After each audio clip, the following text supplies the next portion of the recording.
பங்கு சந்தை வீழ்ந்த பிறகு நீங்கள் 150 ரூபாய்க்கு ஒர்த்தான ஷேர் நீங்கள் வாங்க முடியும்.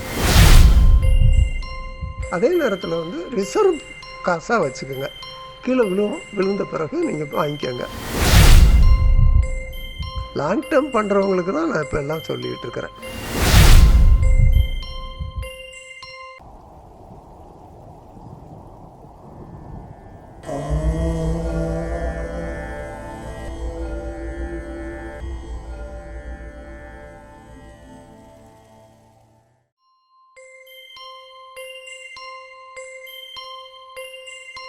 இப்போ வந்து பங்கு சந்தை வந்து வரலாறு காணாத உச்சத்தில் இருக்குது.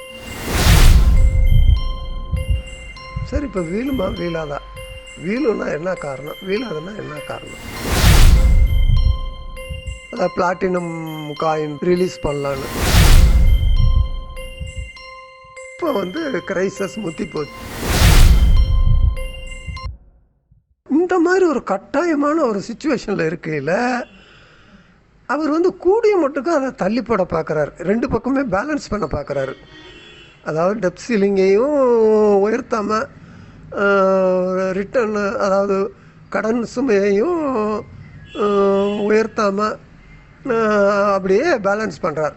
அது நல்ல ஒரு பெரிய பேலன்ஸாக இப்போதைக்கு பண்ணிகிட்ருக்கார். ஆனால் இந்த சர்க்கஸ் ரொம்ப நாள் ஓடுமா என்றால் ஓடாது அப்படின்னு அந்த ட்ரெஷரி செக்ரட்டரி அவங்க ரொம்ப தெளிவாக சொல்லிட்டாங்க. ரொம்ப தெளிவாக, எப்பா என்கிட்ட காசு இல்லைப்பா, என்கிட்ட காசு கேட்காத அப்படின்னு சொல்லிட்டாங்க. இப்போ இவர் என்ன செய்ய போகிறாருங்கிறதான் இப்போ கேள்வி. ஆக 90% இவர் வந்து 90% ப்ராபபிலிட்டி இவர் வந்து இந்த கடன் சீலிங்கை வந்து உயர்த்துவார் அப்படின்னு எல்லாரும் எதிர்பார்க்குறாங்க. சரி, இப்படி எல்லாரும் எதிர்பார்க்குறாங்க அப்படிங்கிற ஒரு சுச்சுவேஷனில் பங்கு சந்தை வந்து உயர்ந்துக்கிட்டே இருக்குது. நம்ம ஊரில் எப்படி பொருளாதாரம் கீழே விழுந்து கிடந்தாலும் பங்கு சந்தை உயர்ந்தோம், அதே மாதிரி தான் அங்கேயும். என்ன ஒரு 500ன்னு அவன் சொல்கிறான், S&S 500ன்னு சொல்கிறான். அது வந்து உயர்ந்துக்கிட்டே இருக்குது. அதுதான் அங்கே இருக்கிற காரியம். ஆக இந்த பங்கு சந்தை உயர்றதை வச்சுக்கிட்டு ஒரு நாட்டினுடைய பொருளாதாரத்தை கணிக்க இயலாது. அவன் பெரிய பொருளாதாரத்தில் ஸ்ட்ராங்காக இருக்கிறான் அப்படின்னலாம் நாம் சொல்ல முடியாது. இதே மாதிரி சுச்சுவேஷன் தான் இப்போ சைனாவுக்கும் இருக்குது. இதே மாதிரி சுச்சுவேஷன் தான் இப்போ நமக்கும் இருக்குது. எல்லாருக்கும் இதே மாதிரி சுச்சுவேஷன் தான். அதனால் உலக வரல இப்போதைக்கு வராது. உலக போர் அப்படிங்கிறது இப்போதைக்கு வராது. இப்போதைக்கு குட்டி குட்டி சண்டை நடந்துக்கிட்டே இருக்குமே தவிர பெரிய அளவுக்கு சண்டை வராது. சரிதானா? அது நமக்கு ஒரு ஆறுதலான சமாச்சாரம். அடுத்த சமாச்சாரம் என்னன்னு கேட்டால், அடுத்த சமாச்சாரம் என்னன்னா, இப்போ அப்படி அமெரிக்கா பொருளாதாரம் ஒரு 30% 40% விழுந்ததுன்னா இந்திய பொருளாதாரம் 60% விழுகுது. அதுதான் அங்கே இருக்கிறது. அப்போ 60% விழுகுது அப்படின்னு, அதான் பங்கு சந்தை. சாரி, பொருளாதாரத்தை பற்றி நான் சொல்லலை, பங்கு சந்தை. அங்கே 30% 40% பங்கு சந்தை விழுந்தா இங்கே 60% விழுகுது. ஆக நம்ம பங்கு சந்தையினுடைய சுவிட்சு அமெரிக்க பங்கு சந்தையில் இருக்குது. அமெரிக்க பங்கு சந்தையினுடைய சுவிட்சு அந்த ரைசிங் தி சீலிங் ஆஃப் டெப்ட் அதில் இருக்குது. இப்போ ஜோ பைடனுடைய கையில் தான் எல்லாமே இருக்குது. இவர் என்ன செய்ய போகிறாருன்னு தெரியல. அப்போ அவர் என்ன செய்கிறாருன்னு நம்ம ஜோசியம் சொல்கிறதுக்கு இல்லை. 90% பாசிபிலிட்டிஸ் இருக்குன்னு தான் சொல்ல முடியும். ஆக இவர் எப்போ வேண்டுமானாலும் இந்த டெப்ட் சீலிங்கை ரைஸ் பண்ணுவதற்கு வாய்ப்பு அதிகம். அப்படி ஆச்சுதுன்னா அந்த மாதிரி அவர் அனௌன்ஸ் பண்ண 1 or 2 டேஸில் பங்கு சந்தை வந்து 10% 20% கீழே விழுகும். முதல் நாள் ஒரு 10-20% விழுகும். அப்புறம் 2வது நாள் அப்படி விழுந்துக்கிட்டே போகும். ஏன்னு கேட்டால் அவங்க அந்த சீலிங்கெல்லாம் வச்சுருப்பாங்க. இதுக்கு மேலே பங்கு சந்தை நடத்த மாட்டோம், ஒரு 2000 போயிடுச்சுன்னா பங்கு சந்தை நடத்த மாட்டோம்பாங்க. ஒரு 1000 பாயிண்ட் 2000 பாயிண்ட் ஒரே நாளில் போயிடுச்சுன்னா பங்கு சந்தை நடத்த மாட்டோம்பாங்க. இப்படியெல்லாம் வச்சு ஒரு மாதிரியாக அப்படியே கீழே கொண்டு வந்துடுவாங்க.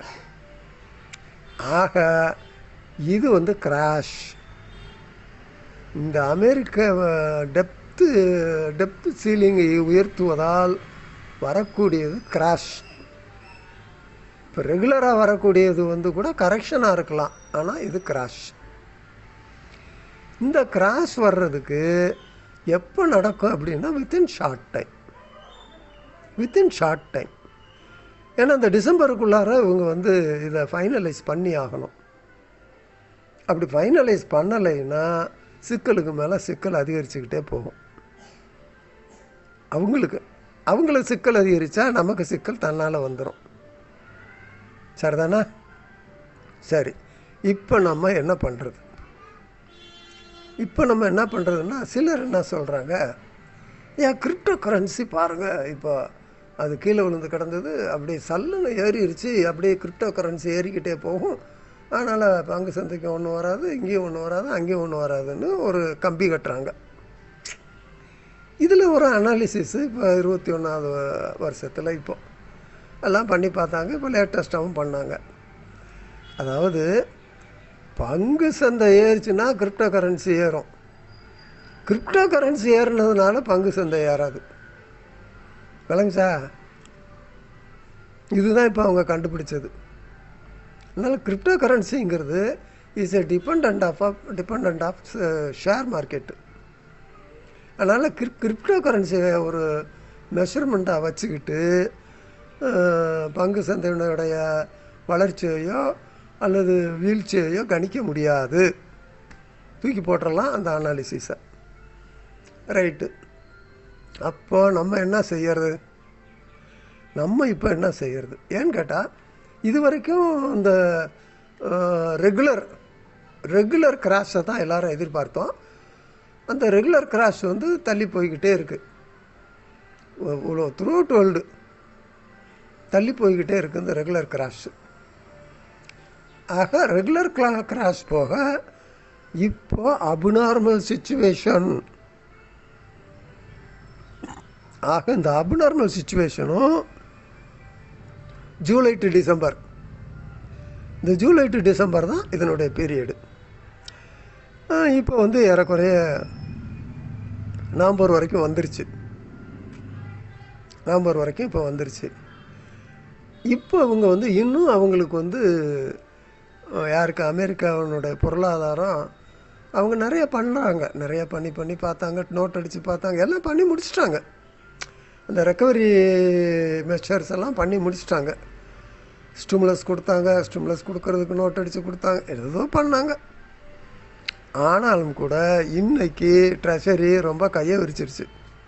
அப்பா என்கிட்ட காசு இல்லைப்பா அப்படின்னு சொல்லிடுச்சு. இதுதான் இன்றைக்கி பெரிய கேள்விக்குறி. ஆக இந்த கேள்விக்குறியில் நம்ம என்ன செய்யறது? இது வித்தின் ஷார்ட் டைம். ஒன்று ஷார்ட் டைமில் இது அப்படியே ரெக்கவரி ஆகி போயிடும், இல்லைன்னா ஷார்ட் டைமில் வந்து இது வந்து விழுந்துடும். அப்படியே ரெக்கவரி ஆனாலும் இன்றைக்கி இல்லைன்னா இன்னும் கொஞ்ச நாள் கழித்து கீழே விழுகும், அவ்வளோதான். ஆனால் ஷார்ட் டைமில் கீழே விழுகிறதுக்கு 90% பாசிபிலிட்டிஸ் இருக்குது. இப்போ நம்ம என்ன பண்ணுறது? அதுதான் இப்போ நம்மக்கிட்ட இருக்கிற கேள்வி. நாடா இப்படி காசை போட்டு வச்சுருக்கோம், இந்த ஆள் இப்படி பயம் காட்டுறானே, அதுவும் பங்கு சந்தை ஏறிக்கிட்டே போகுதே, எவனுமே வந்து இறங்குன்னு சொல்ல மாட்டேங்கிறானே அப்படின்னெல்லாம் நீங்கள் நினைக்கலாம். தப்பு கிடையாது. இது வந்து அசாதாரண சூழ்நிலை.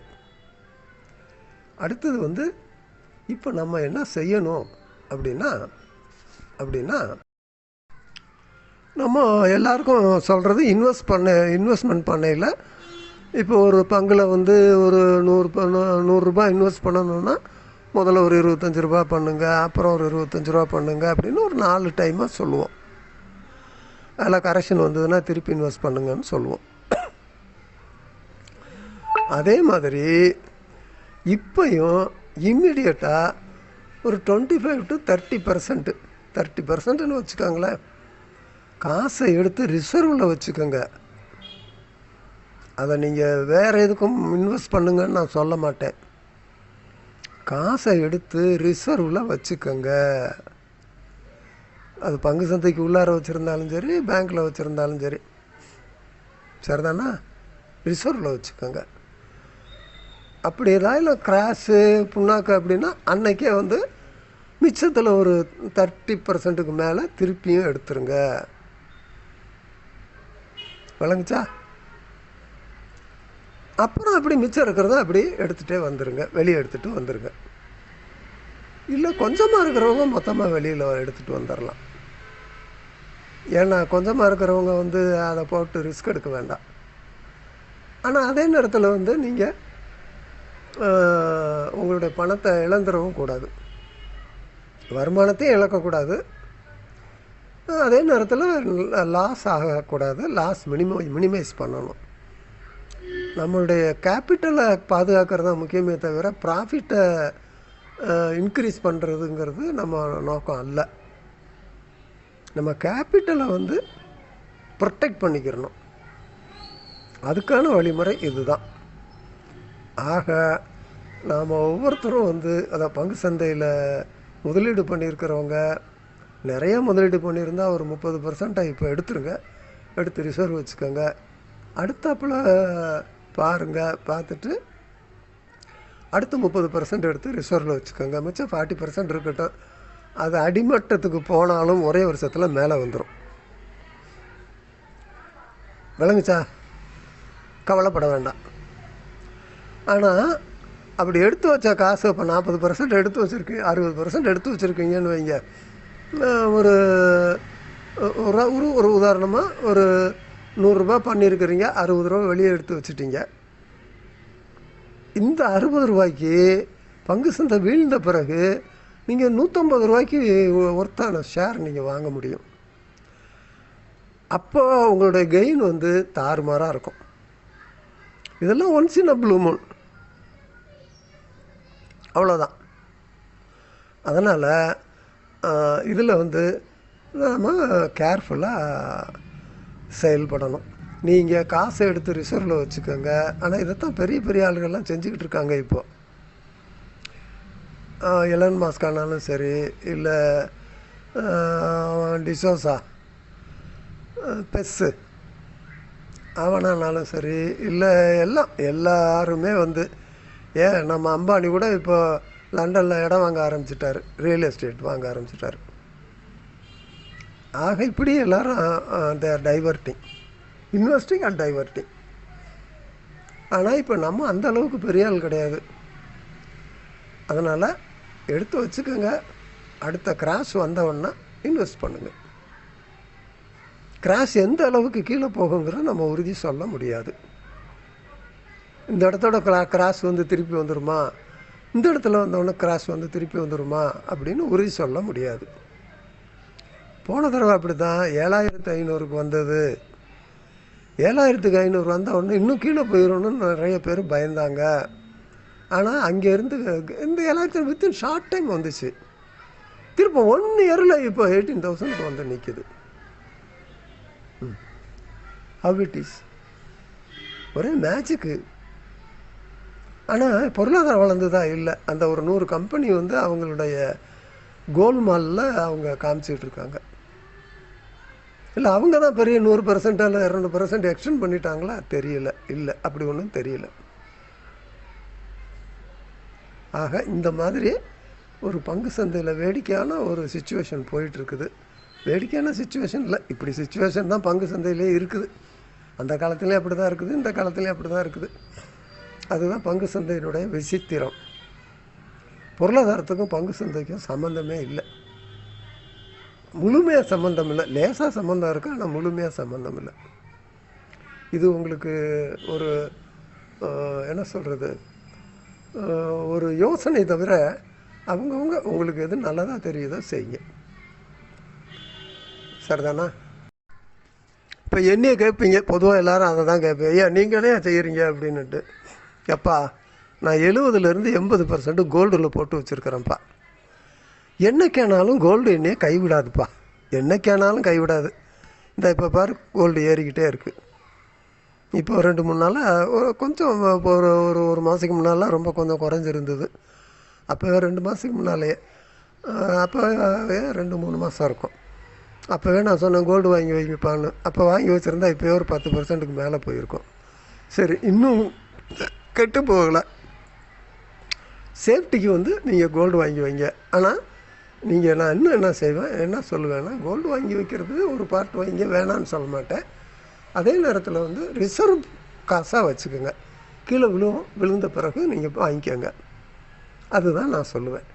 ஏன்னா கோல்டில் நீங்கள் அதை திருப்ப காசாக்கி வாங்கிறதுக்குள்ளார அவன் மேலே ஏறினாலும் ஏறுவான். இது வந்து என்ன சொல்கிறது, இந்த சொல்லுவாங்களே வெட்ஜி ஷேப்பு, வி ஷேப்பு ஃபால் அப்படின்னா அந்த மாதிரியான ஒரு சுச்சுவேஷன் வரும். இப்போ அப்படி தான் போயிட்டுருக்கு. இப்போ எல்லாம் அப்படி தான் போகுது. சரி, இப்போ இது உங்களுக்கு தெளிவாக இருக்கும்னு நினைக்கிறேன். அதனால் நான் வந்து 70% 80% வந்து கோல்டு வச்சுருக்கிறேன். அதனால் எனக்கு பிரச்சனையே கிடையாது. எப்பயும் பிரச்சனை கிடையாது. இப்போன்னு இல்லை, எப்பயும் பிரச்சனை கிடையாது. நான் 20%, 15 to 20 அது வேரி ஆகும். நான் அப்பப்போ கோல்டில் இன்வெஸ்ட் பண்ணிட்டு வருவேன். அப்புறம் இதுலேயும் கொஞ்சம் இன்வெஸ்ட் பண்ணுவேன். ஆக இது ரெண்டும் மாறி மாறி வேரி ஆகும். ஆக மொத்தம் 70% 80% கோல்டு இருக்கும். நம்ம குறைஞ்ச மினிமம் 75% கோல்டு இருக்கும். 25% வந்து இது இருக்கும், ஷேர் இருக்கும். அவ்வளோதான். ஈக்குவிட்டி தான். அது வேறு இதெல்லாம் நான் பண்ணுறதில்ல. அதெல்லாம் வந்து நமக்கு அதாவது அதெல்லாம் வந்து நம்ம என்ன சொல்கிறோம், முதல் வந்து சேஃபாக இருக்காது. ஈக்குவிட்டி தான். ஈக்குவிட்டியில் பொறுத்தவரையில் தான் நான் இப்போ எல்லாம் பேசிகிட்டு இருக்கேன். இல்லை உங்கள்கிட்ட நீங்கள் எடுத்தீங்கன்னாலும் கூட சும்மா இருக்கிறதுக்கு போல் கோல்டில் போட்டு வைங்க இப்போதைக்கு. அப்புறம் கொஞ்சம் நாள் கழித்து வேணால் அது ஏறிச்சுன்னா திருப்பி காசு பண்ணிக்கோங்க. எப்படியோ அதெல்லாம் வந்து அவங்க திறமை. நான் வந்து லாங் டேர்ம் தான் பேசுகிறேன். நீங்கள் ஷார்ட் டேர்ம் விளையாடுறவங்க, இன்ட்ராடே விளையாடுறவங்க, அதெல்லாம் நீங்களாம் பெரிய ஆட்கள். அதில் வந்து நான் தலையிட மாட்டேன். லாங் டேர்ம் பண்ணுறவங்களுக்கு தான் நான் இப்போ எல்லாம் சொல்லிகிட்டு இருக்கிறேன். இறையருள் பெருக தான் அவனாகுக.